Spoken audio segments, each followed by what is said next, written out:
ইমামের পেছনে মুসল্লির কোনো ভুল হলে করণীয় কি?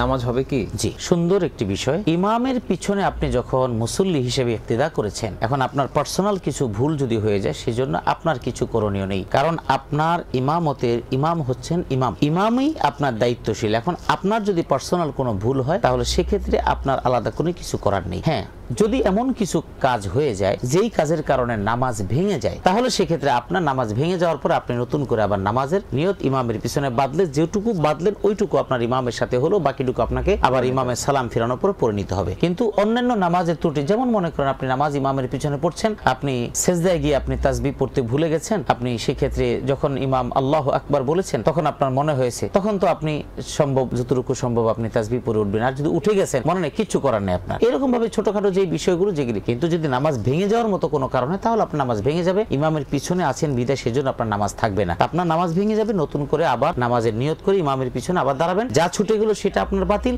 যা থাকবে সেটুকু আপনার থাকবে। পরবর্তীতে সালাম ফিরানোর পর বাকিটা আপনি পূর্ণ করে নেবেন। হেভেন টিভি, জান্নাতি আহ্বানে প্রতিক্ষণ।